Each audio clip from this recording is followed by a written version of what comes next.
Hello, guys. Welcome to another episode of Tech with Sukant. Today, we have a very special guest, Mr. Vamsi.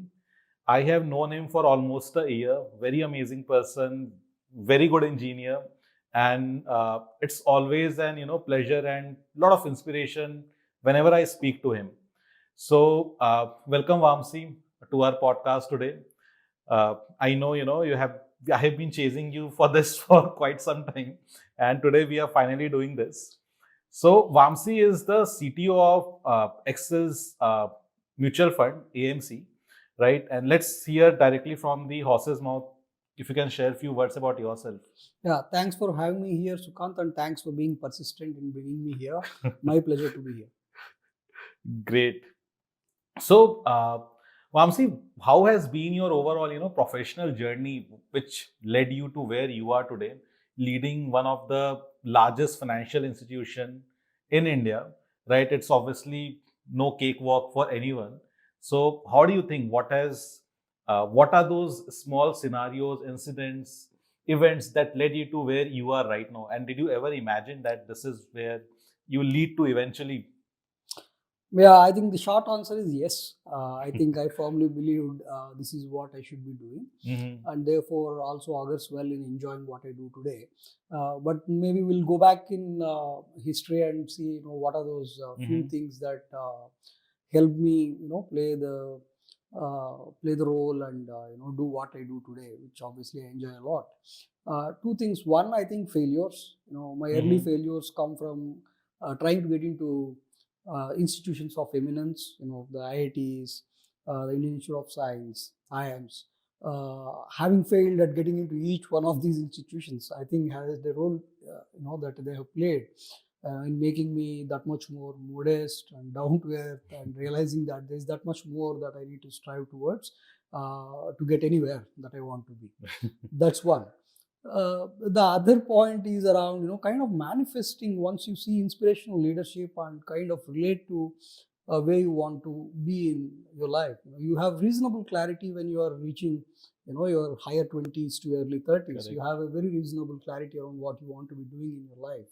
And when you have the clarity, it's all about manifesting yourself, playing that role. I think that had a huge impact in, kind of reaching this Mhm. stage early enough, if not one of the earliest ones to reach the role stage that I play today. I think I've been doing reasonably well there, thanks to this manifestation effect. I would imagine myself leading a tech team, leading a product team, leading an engineering team Wow. for a financial institution. I think that kind of then focuses and channelizes all your energies into Getting there. achieving, getting Yeah. there. In short, yeah. Nice. So you mentioned a very interesting point that failures is what, led you to where you are today.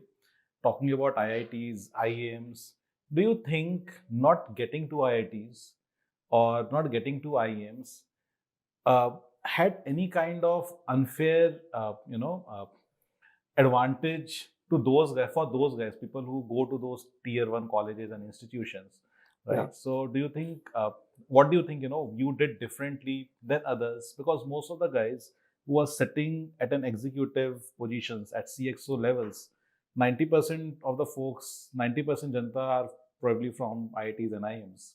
So how do you see that shaping up?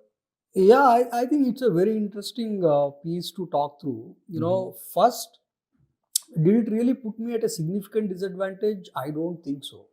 But the failure in itself has kind of grounded me in making me realize that there's that much more, that I will have to either study, put in as effort, etc. Right.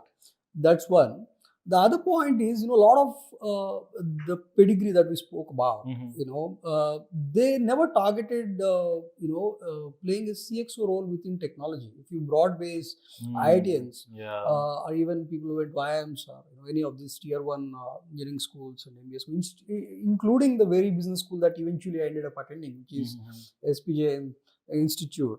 Incidentally happens to be in the same campus where we are doing this interview Right, today. right, yeah. Right.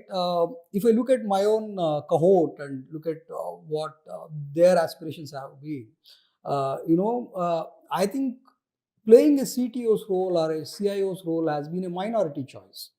That also augured well in terms of competition, if you Why do you want think to so? say. Why do you think it's a minority role? People don't want to get into it. I think for a long time, there have been two clear choices. One, engineers who go to tier one institutions and are academically oriented want to continue their education journey with an MS in a Cornell or a USC California Yeah. or a Harvard or an MIT, you name it, right?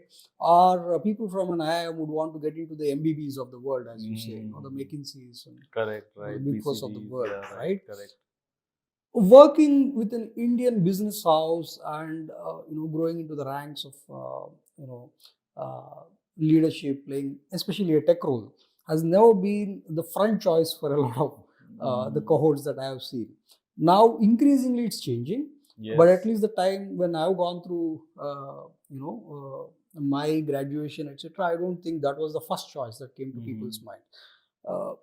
Let's keep the tier one institutions aside for a while. Even if you look at tier two, the immediate choice of career for people was to go to the US, right? No, Go to that the is US, true. That is pursue an true. MS, Correct. pursue a engineering career out in the That's the US. easier and faster way to get to a Yeah, better life. yeah, yeah, Right. yeah. So I think I went through that hardship in the formative years, but in hindsight, that has augured very well in shaping my career and path. Yeah, because there are fewer people looking at this. Number one, number two, India as a story, has been a consumption story for the last whatever period I Right. remember, 25, 30 Forever. years, right? Yeah. Since the first Big Bazaar or you name it, right? India has Since the been, liberalization, it yeah, has been and the like, demographic dividend that we enjoy, we'll probably continue to enjoy even for the next 2 decades that we see. Uh, I think I have just rode that wave. In some sort, I have benefited from that wave. right. So you also mentioned, a very interesting point uh, about manifesting, Yeah. right? And you always manifested getting to the ranks of CXOs at a financial institution. So, how do you think, for someone who wants to achieve something which is probably out of reach for that person as of now, how do you think manifestation basically helps?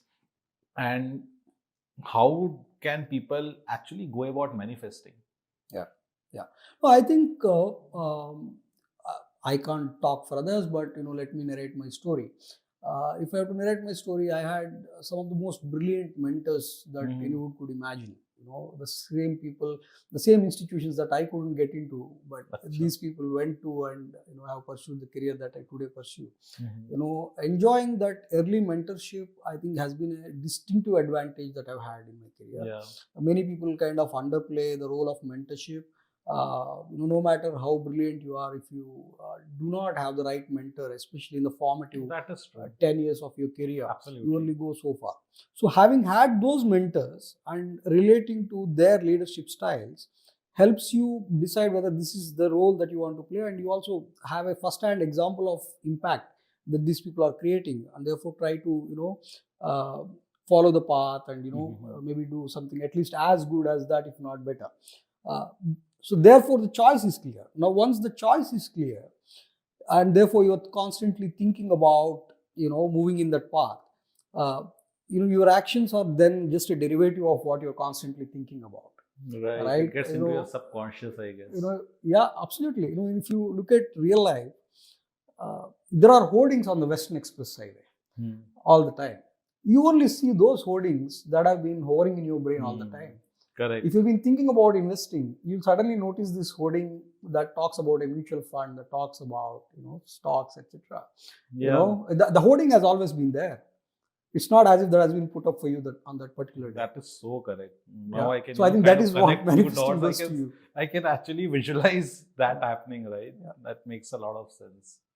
Why finance? Why finance? Why banking? Why finance? Why not into a startup ecosystem? Why not e-commerce, health tech, or anything else for that matter? Yeah. So I'll answer the first question. In terms of why banking, financial services. I think for a long time, our independence has come in 1947. and we are now speaking 2023. But banking has always been for a privileged few, right? Even That is today, if true. you go, It's access still to for the credit, privileged few. absolutely. Yeah. The moment you go ask for a credit, people are going to look at credit history, meaning you need credit today, you should have already taken credit sometime back. You're right. Right? You're a first time credit seeker, you need to show up, so many things for you to access. This is even in tier 1. Now let's look at tier 2, tier 3. Demographically, we are an agriculture led country. We have Correct. been, and in certain portions, we have micro entrepreneurs. These are not your routine Mumbai, Bangalore, Gurgaon users who go and consume digitally. So how do you therefore get a record of all that and consume? You don't have a digital footprint in the very first place. So the sheer scale at which you can kind of expand financial services, I think there's a population scale opportunity, right? And it's not a smaller country in Europe that we're talking about. We're talking about India's population scale. Yeah. Therefore, I thought the opportunity as well as the impact that you can create over a career time frame is humongous. Right? Sorry for that. So that is one. The second thing, of course, is maybe a small correction. I did work with startups, but again within the BFSI territory. These are digital natives, correct, digital native businesses within BFSI, right? People who focused on taking credit to tier 2, tier 3 cities, and in one of the examples from my career, I'm also at taking it to the most rural hinterlands that you can imagine, right? Through tech, that is basically. Maybe as we progress through the conversation, we could take some examples. But when Aadhaar came in, I think that was a step change. That was very transformational in nature. So paradigm shift in what one could do. Right. So there has been always a perception in the industry that banking, finance, mutual fund, insurance, everyone, so they are very, in terms of tech, they haven't evolved themselves as much as the overall tech ecosystem has evolved. Right, that is one, and rightly so. I have been myself into the banking industry for a very long time, and whatever is built, most of the products that has been built around financial services are very rigid in nature. So why do you think is that? And people typically, there are a lot of people who feel that there is a lot of opportunity to build a very good tech, a very good product around around financial institutions primarily, right? But when you get into it, there are so many moving systems, and all the systems are typically working in silos, not talking to each other so much. So my question is, why do you think that is? Why has been, why banking couldn't match the pace as the overall technological revolution? Why don't we have an Amazon in BFSI space? Exactly. Why don't we have a Flipkart in BFSI space? Okay, let me take a stab at that. For one, I think the CIOs within banks, financial institutions, etc., had to do a fine balancing act between regulation, what is allowed within the perimeters of regulation, right? While you try to innovate, there is a strict boundary within which you operate, right? And India has been catching up on that, especially at a faster pace as we see the last 3-4 years. India has been the torch bearer, basically, not just catching up; they are just setting the setting the milestones for others. We have not had a Lehman Brothers, right? We have not had a Lehman Brothers. So I think we have done phenomenally well in terms of protecting our citizens, protecting the monies of the retail end customer, right? And therefore, the need for building a very, very robust platform is imminent. I mean, there is no escape from that. If it's a system of records, whether it's a core banking system, whether it is a loan management system, whether it's a underwriting system, there's no getting away from building something that can afford to collapse X% of the times. Absolutely. And therefore there has been a significant bias towards working with best in class off the shelf products and then tuning these off the shelf products for your use cases. These were not built in house custom built for the enterprise, right? Whether it's a bank or an NBFC. Right. These came from the Flex Cubes of the world, from Finicles of the world, from the TCS Right. banks of the world. Some examples, right? If you look around today, this is what globally banks have, and India is no different. Because one is the customer protection, the robustness of the system. I think more than that, I believe that more than that, it's because this industry has been there for thousands of years, and there has been a very strong, foundation that has already been laid, right? And today's banking is more or less based on those foundations. That foundation doesn't have to be necessarily around tech, but around regulators, around overall how money works in general, right? Around that. So I think that is also one of the reasons. So there has been a very interesting, and I talk about this a lot to a lot of people. So what happens, let's say you have an EMI, right?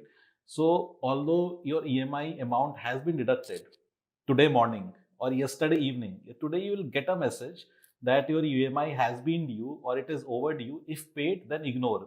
Now, people from the tech ecosystem typically think why it is so difficult. Why can't they reconcile the data and don't just spray it to everyone? Absolutely. Right. So why do you think that is there?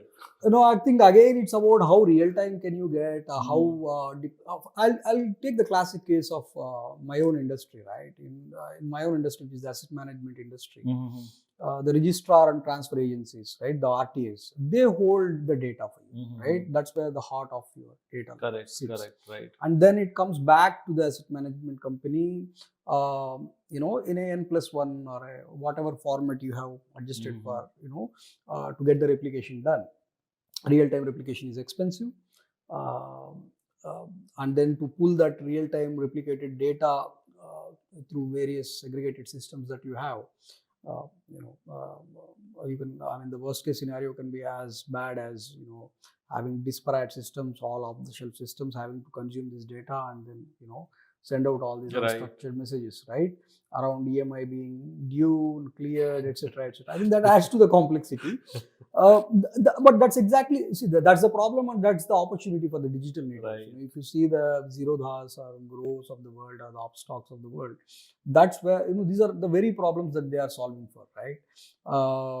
Because they don't have a baggage. They don't have a baggage exactly. of They're just building from scratch. They're building from scratch. They don't have to worry about what is already there. Absolutely. Yeah. Absolutely. So when you start from scratch, you have no baggage. You don't start off on a monolithic architecture and try to figure out how to break it into microservices. You start with an architecture that's very nimble. You can it's a plug and play kind of a solution. Look at the super apps, for example. Some of the super apps. In traditional setups, maybe you are looking for an API response to get a piece of data back. In a super app, you are actually calling code. There are aggregators. There are microservices which are built only to orchestrate between all the other microservices within the app itself. Mini apps, which are calling basically that code and show on the mini front end, right? So that ability comes from having no baggage, right? Or having that bold call around. You will have to have that bold call around, doing away with whatever you have and then start from scratch. Takes a lot of investment and cultural shift. I think investment is the easier bit. The more difficult risk mitigation, I guess, as well. Yeah. And look, see, we don't have a lot of great examples either, right? Without naming any, look at some of the large banks, talking about. So even some of these banks who just started up as a startup, maybe they are doing a good job. But they are also built on top of the infrastructure that they are still using is built on top of maybe let's say it's built on top of Axis Bank, for instance. Right. Uske upar they'll build something which is very cutting edge. So do you think it's primarily because? So I'll take one more example over here. For instance, UPI. Right. So UPI has been built as a layer on top of this entire banking and payments infrastructure, and it does a great job. Right. It's a very amazing tech, one of the best tech globally, and the scale at which it operates, giving the overall mission criticality, both in terms of security, in terms of scalability, is hats off to that. So the world is looking at Yeah. understanding the architecture better and replicating in their respective countries, right? Yes, yes. Our Indonesia has neighbor, recently done that. absolutely, our Yeah. neighbors to some of peers in Europe. Absolutely, absolutely. Yeah. So the question I was getting to, since if UPI, such a cutting edge tech, can be built on the current banking infrastructure, do you think is it the overall slow pace of this, of the tech evolution? Is it because of the regulators? Regulators are not adapting too much. They are a bit conscious in terms of, because let's say in terms of AMC, Yeah. you get the data from Kavi in T+1 day. Now, if they give you that data in real time, then probably you can think of multiple use cases around that. Yeah. Right. So, do Yeah. you think is it possible to build on the current infrastructure without kind of disrupting what we already have in terms of the payment and the banking infrastructure, and build on top of that as a layer? If UPI can be done on top of it, then probably other things can also be done on Absolutely, top of we it. have similar use cases, right? UPI itself. Why go to some other example? Yeah. UPI itself. Today you can do a SIP with UPI Pay. Correct. Right. So your SIP gets auto debited with UPI, right? You're able to do. You are able Standing to tokenize. instructions. You You're just set able up in a to standing instruction. absolutely. You're able to tokenize. Yeah. You can do a 100 rupees SIP. All these capabilities have been built on the top of UPI infrastructure. Right. That's one. The other piece that we can talk about is mostly to do with having that cultural shift in house, but then tread carefully to make sure that they also understand what regulation allows. To be fair to the regulators, what they're doing is to protect The retail monies users. of Correct. people like you and me, right? No, that is right. Yeah. Right. So I think that's a super important noble cause, and some of the data actually belongs to the country. It has a sovereignty attached to it, right? And therefore, protecting the data becomes super important.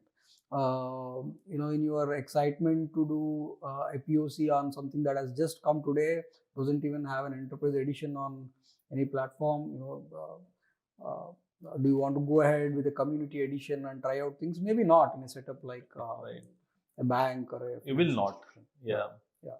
Right. Well, that makes a lot of sense actually. But I think at the same point of time, India is being the torch bearers. Yeah. If you look at Europe, if you look at the Middle East, the banking, in fact, if you pay a certain amount today, or if you receive a certain amount today, it actually reflects in your statement in T+1. Yeah. So there is, India is way ahead in that. Yeah. Absolutely. In fact, even before UPI with IMPS and NEFT, Yeah. the payment was quite streamlined. Absolutely. So, what do you think are the challenges in terms of tech in let's just talk about the mutual fund industry? What do you think are the biggest tech challenges that you have ever seen so far? Is it mostly revolves around regulators, or is it something else? Yeah, I would call it a problem. I think it's more about understanding. Once you are sensitive towards, it's just like our parents, right? When we were all children, we were allowed to go play in the ground, but we were given clear instructions at what time to come back home. You have a blueprint and you just need to absolutely, follow that. They gave us a robust blueprint around which you can still play around, but you are safe, right? Right. I think it's about appreciating that, in the first place. Yeah. That's one.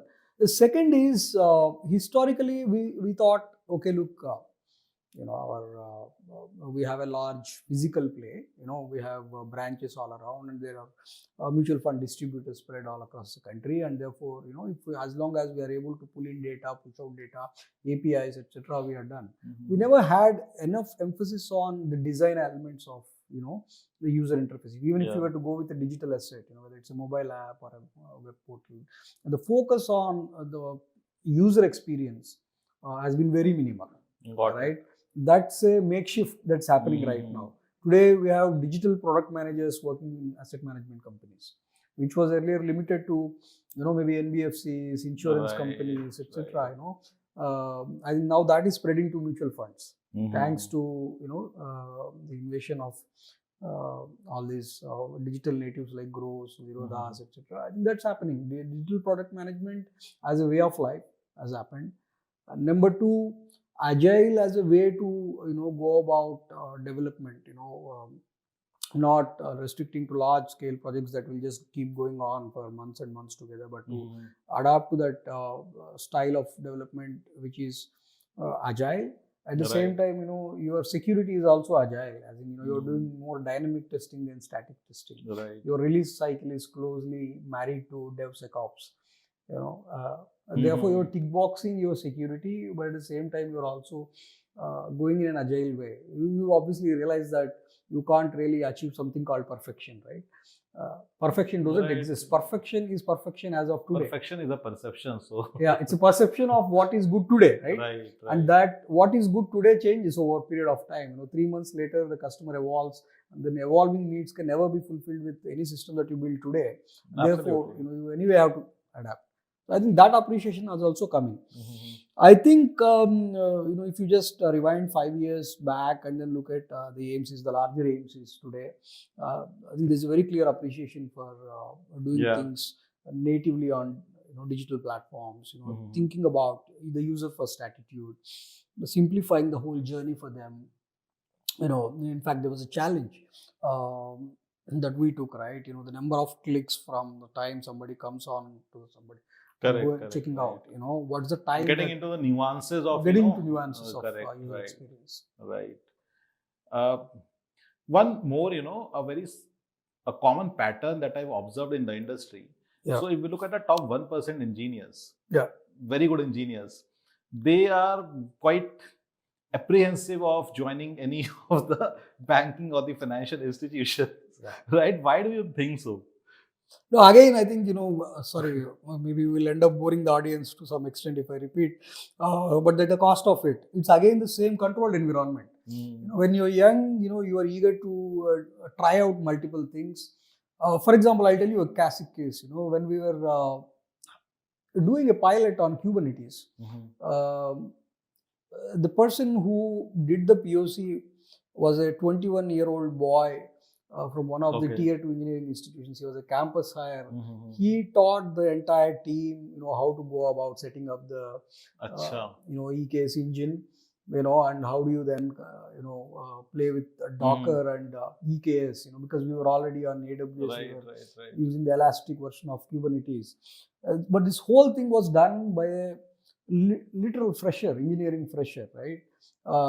Obviously the SDE3s and the principals have their own excuses around having to go live with something that's more demanding. And this chap didn't have anything to do for the first 2 months. And therefore he did this and said, look, we have had scaling issues whenever we hit a concurrency of 5,000 users, 4,000 users. So I tried out this model, seems to work. He trained us all. So I think that's the innate ability of a fresher, because they are they are fresh, they don't have a baggage. The same problem with that is true, right? The banks that we spoke about earlier. Agreed. And they're ready to do things. Now, if I have to let the same boy come here, join me where I am today, and let him do what I do, I'll have to make him do it in a very controlled environment. And that comes with an element of boredom, right? The moment you restrict their wings, there is an element of boredom. Both pace as well as, wings both, right? So if they have to take so many approvals from regulators and etc. So for them, I can do it in a month, but taking it 4 months to do it is probably, pull them down. Right. So that's absolutely true. But again, that's where I'm saying, since there has been a cultural shift around, how you treated user experience, we are imagining user journeys day in, day out. I'll tell you, in our own institution, we have got IITians who have turned into product managers. Typically, you would expect an IITian to start coding and maybe a few years down, he picks interest and becomes an entrepreneur if he wants to follow this startup path, or he would move into a larger organization. In our own case, we have seen people take up digital product management, right? Because product management is a place where you still get to innovate. Right. So your bug for doing you're still exercising your brain. Yeah. So that's what. But we have not been able to crack that code across all elements of tech. Right. For example, can I go and experiment? Another classic example, right? OCR as a technology has existed for as long as we know, right? Right. Optical character recognition typically comes with a 95% accuracy, not better than that, most times. Now, we looked at opportunity to pick up a cloud native service, which could just read a check leaf, Got it. pick up all the characters from a check leaf, which incidentally is the collateral. Correct. The post dated check happens to be a collateral. When you seek credit. Right. This particular cloud native service had the capability to pick up all the characters from a check leaf, auto feed it into an application form, therefore digitizing the entire branch workflow. Right? It's easier to do at places which are industries where customer data is not at stake. The problem with what we do is we're taking your PAN card, there's a lot of PII that's going on. Right? And the fact that some of these native services, the very example that I gave you right now, it may not have existed in the country, right? It may have existed in even if the residency is here, the processing may not have been here. So these are the trickier elements, in trying to adapt it to every possible industry, especially BFSI. It's a taboo, right? When there is PII, you don't want to experiment with a service that has just been launched today. You know what? For all practical, it runs in Ireland. So, absolutely correct. You need to have that data. So that's a very common. They have at least that service provider. So at least that service provider need to have this data stored onshore. So that's a very basic requirement. And plus it should be encrypted now as it well. goes, it could be encrypted. Now the regulation goes a step further, Sukant. It's not about data sitting in the country. It's also about where it's getting processed. And when you talk about encryption, it is not just about data at rest. It's also about data in transit and also data in use. Right. It's not in transit, it's not at rest, it's in use. Right? So we are looking at making it that much more comprehensive. So that's where we are treading a path that's not a straight line right now. We are still figuring out some of these elements. But having said that, is everything really black for a newbie? No, I don't think so. There are enough areas where you can still innovate. Product management is one example that I said. DevSecOps, observability as an area is a huge opportunity. That's absolutely correct. Right? Any engineer who joins me today, has a tremendous opportunity to, help us level up. But there have been a lot of tools around, observability where you typically don't need a person to sit in. Like a Datadog, New Relic of sorts. So maybe that also reduces the overall. So look, again, this is the whole debate around whether you want a system run from outside or whether you want people in your system to run for it. There are some places where, the ownership is higher if they sit inside. So for me, I think the selfish reason also is to kind of bring these in-house is that I'm able to attract the talent. Just going back to the very question on what is the... So they have much more bigger playground. There is a bigger domain, right? It's not just literally writing code, but there are many more things that you can do. Right. Yeah, observability is a huge area. Oh, that is absolutely, and with obviously with the kind of scale that obviously you guys have been operating in, that becomes so much critical. Absolutely. There is, let's say in startups, if you are into e-commerce, if you're into something else, so sometimes what happens, your system is down, right? You're off for, let's say, 30 minutes or 1 hour. So how do you guys manage it here? How, at this scale? And that is one question. The other part of it is where money is involved, right? Let's say if somebody makes a transaction of 1,000 rupees, right? But for some reason that gets reflected as 800 rupees. So at such a huge scale where you have petabytes of data, how does reconciliation typically takes place or data consistency is maintained? Maybe I'll talk about the first one first. One is, your assets are on highly scalable platforms, unredundant platforms, without getting into the names of, the third parties, etc. I'll just say that it works on an N+1 architecture, especially for the digital assets. where there is high concurrency and where there is Right. high resilience requirements, right? You can't afford to have a downtime at all, right?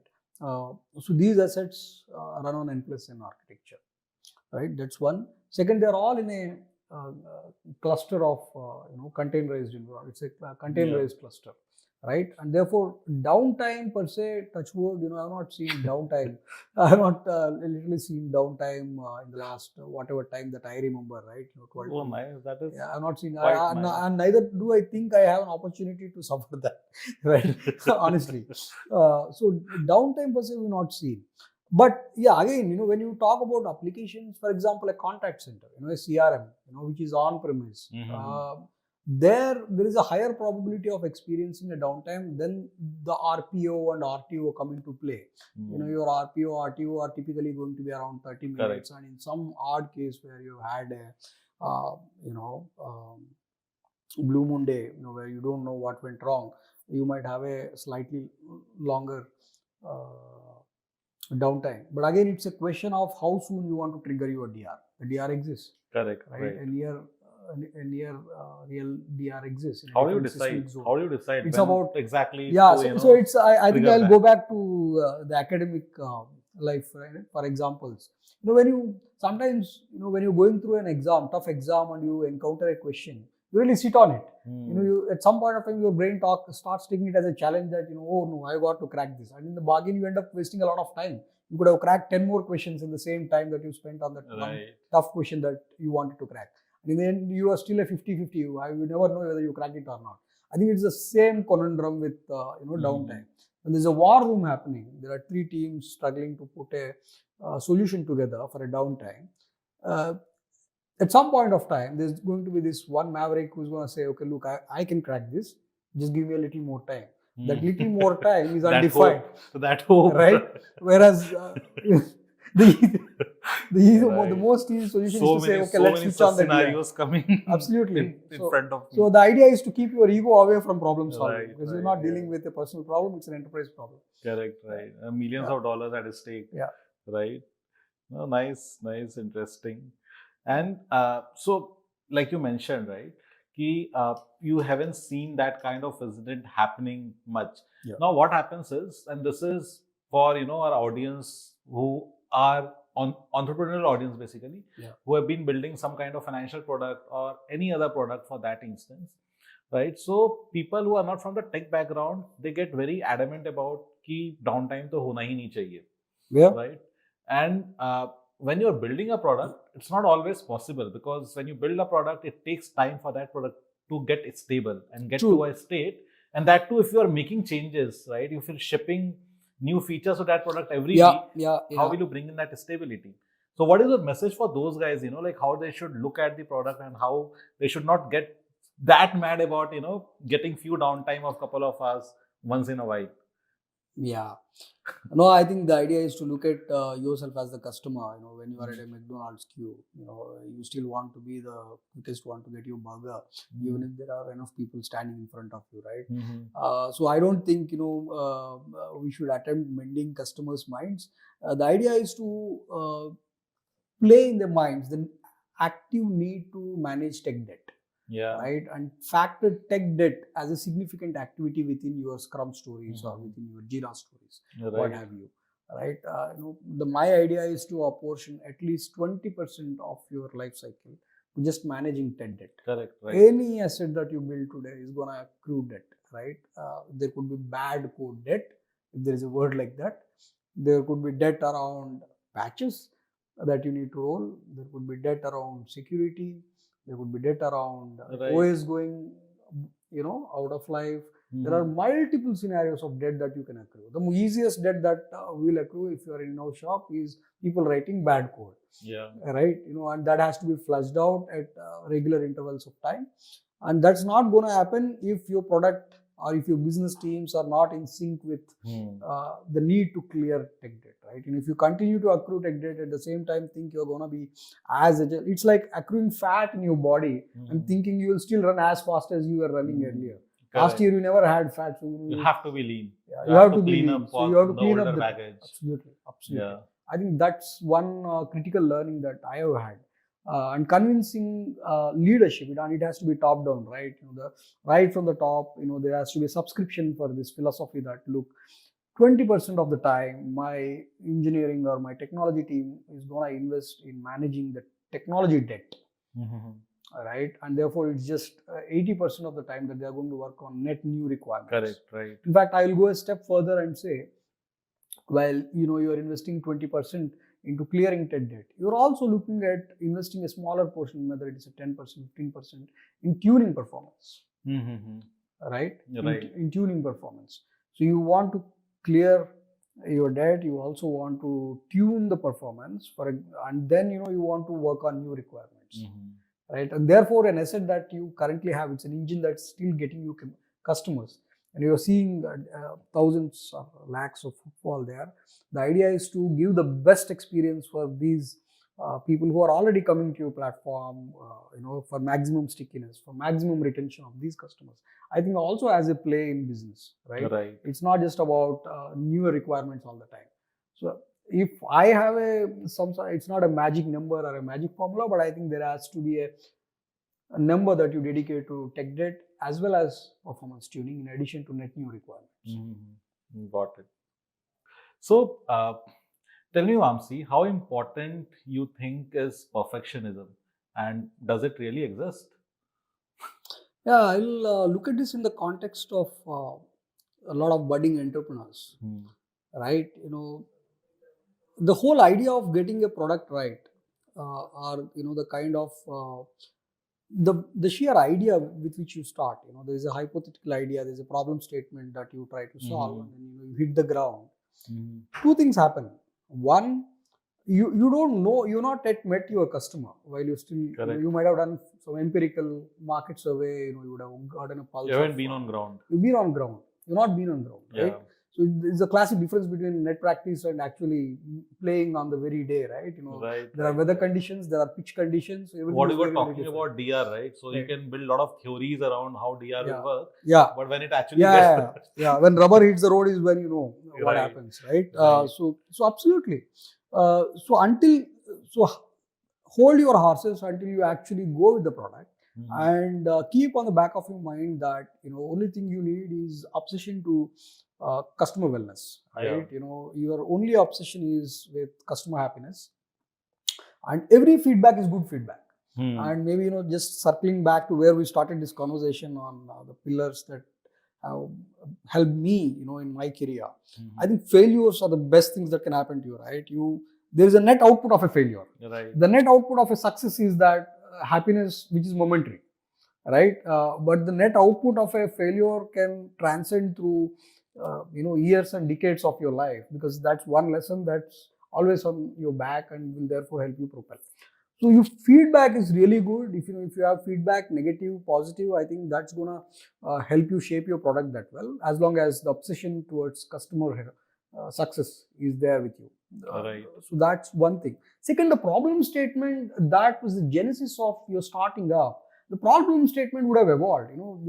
Just as you went about building this product, let's say the product build cycle was 6 months or 9 months. In these 6 to 9 months, the problem statement might have slightly moved, right? Maybe there is dynamics changes. The dynamics changes, right? Maybe something exterior to what you were trying to build came into the ecosystem, and therefore this problem statement, is lesser relevant than how it was a year ago. Or maybe the contours of the problem statement have changed, right? So in either of the cases, the only thing that's going to help is your constant customer obsession. There's no idea of getting it right on the first day or even first year for that matter, right? I think the easiest example that comes to my mind is Amazon, right? What started out as a book selling retailer is today selling everything, right? Because the more you understand about the customer and the more obsessed you are about customer success, I think it will shape. So having a lot of patience becomes super important, I think, and therefore you're too far away from, your perfectionism is now capsuled, right? You try to get things right one sprint at a time. Right. Kind of double clicking on this problem statement and bringing it to tech nuances. Trying to get one sprint at a time correct. And if as long as you manage that, I think you are going on the right path. Yeah, yeah. Yeah. Right. Makes a lot of sense. So while we are talking about perfectionism, managing overall the expectations and the stakeholders, so what I have also observed, a lot of young engineers, young engineering leaders primarily, who have just got into the leadership position, right? Yeah. They get very obsessed with tech, Yeah. right? They are not, as a leader, as an engineering leader, you need to get obsessed with business and Yeah. use tech as a tool to achieve the business goal, right? Yeah. But it typically happens the other way around, where people get very obsessed with tech and they are not able to get out of the developer mindset. Yeah. Right. So, what are your 2 cents for these guys? Yeah. So, what are your 2 cents for these guys? Right. Where how can they talk in the business lingo with their management? Sure. I think the blame is not so much on these chaps. Blame really has to be on our educational system and what we have gone through. I don't know if it's still the same case with millennials and the current crop, but this is definitely a problem with the education system that I personally have gone through. We never had a personal finance course. Right. We never had a business course in our engineering. For us to think through KPIs would still mean measurements for, Right, for right. technical aspects. We never knew how to read a balance sheet. We all knew we're one fine day we're going to work with a business, right? Even if you play a tech role, you're going to be in a business, and the business is all about top line, bottom line, and return on equity and return on assets. And therefore, your ability to read a balance sheet is fundamental to being relevant to a business. Even whether you play a tech role or a finance role or a marketing role, agnostic to all this, your ability to understand the numbers that comprise the company becomes super important. So I think a crash course in how to read a balance sheet or personal finance for that matter is not a bad idea at all. If your university is not offering one, I would strongly recommend that all the youngsters who are listening to this, please go subscribe to whatever is available and is highly rated on your numerous learning platforms that are today available, ranging from scalers to upgrades to whatnot. Please go ahead and do these courses. Second, whenever you are crunching a problem statement, always look for the outcome of that problem statement. What are you trying to solve? Are you trying to kind of let more people access that platform? If that is the problem, for example, if your problem solving is looking at making 2x 3x people access that platform as against what is the number that is today the platform is able to handle. If that is what you're solving, then you're going to bring more revenue. Right. It's about equating your business outcomes to the tech efforts. It's a conscious thing that somebody has to practice. And of course, communication skills. You need to tie it down, tie both down and see, how you build that synergy between tech and business rather than thinking of this individually. Absolutely. Yeah. Absolutely. Right. Makes sense.